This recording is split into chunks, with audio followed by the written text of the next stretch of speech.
Hey there, welcome back to my channel, Streamy Pisces, back to do a quick video. I don't record a lot of videos that I would actually, I don't record about the things that go on in my mind, which I should, but I don't, for many different reasons. But today I did want to record a video about some things that I've been researching lately, and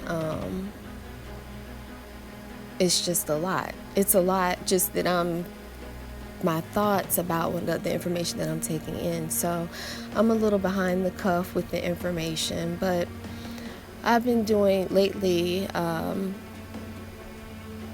we've been doing some African studies, and the African studies of Winnie Mandela led me to apartheid that happened in South Africa. It led me to the Soweto uprising that happened on June 16, 1976.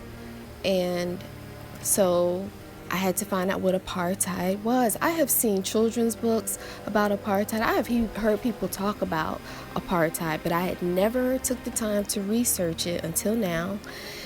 And my eyes have been opened even further.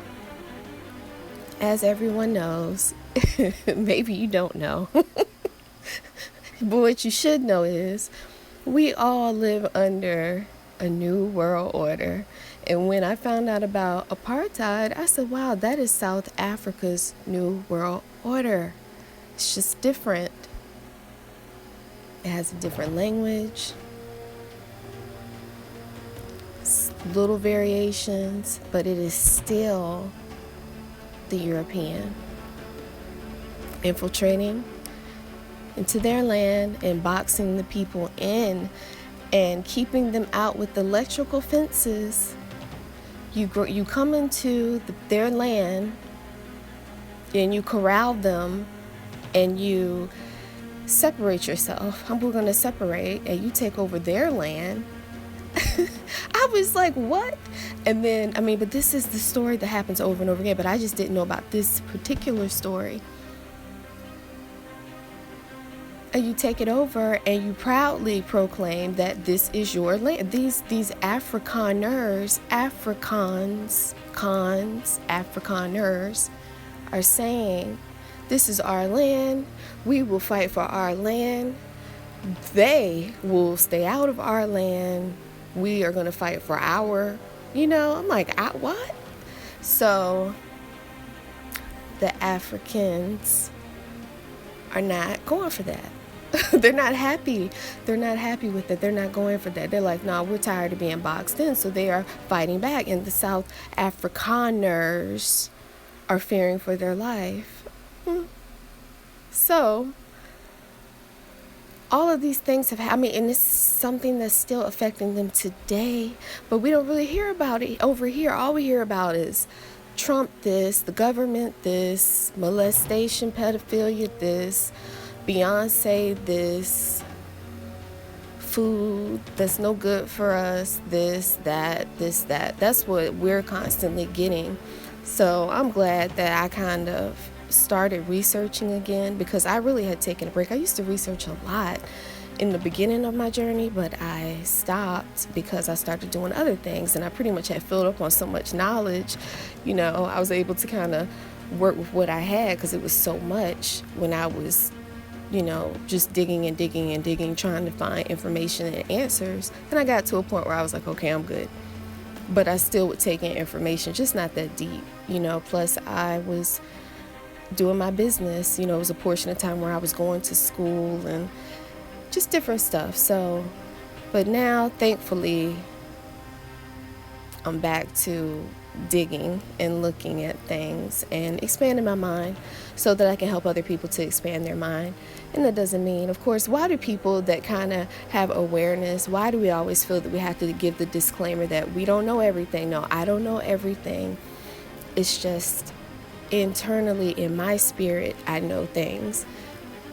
Reading adds to what I already know, of the story of humanity and what has happened to the people and how everyone is enslaved by the European all over the world, all over the entire world. And we fight against each other. It's the dumbest thing ever. It's more of us. It's more of us, less of them. And that's one thing that I learned. I'm sorry. That's one thing that I learned with researching the apartheid is that, guess what? They said that they know that if they do not continue to keep the Africans and the blacks in control, and if African black nationalism grows, they will be overthrown. So they have to do everything in their power to keep that at bay, meaning they have to distract, they have to arrest, they have to shoot people, they have to do whatever it takes to protect what they have, because they know that they're dying. Number one, they know that they're dying. And they know that when Africans, blacks, brown people, everybody of color wakes up and realizes their plan and their trick, when they wake up and they realize they have stolen this from us and they have absolutely zero rights to it and we have to take it back, it's over for them and they're scared. And the same thing with our government. It's just they have guns. You know, they have a lot of guns, and everybody, we don't want to go to jail. We don't want to get killed. They have us in a major slavery-minded position, but physically and financially, in all types of ways, slave bondage. And everybody is under that, and we're tired. You know? So what are we supposed to do to fight against this apartheid in South Africa? Slavery in South Africa, apartheid here, slavery here. It's just this, it's this foolishness. Fools are running everything. And it has to stop. We gotta wake up. Peace.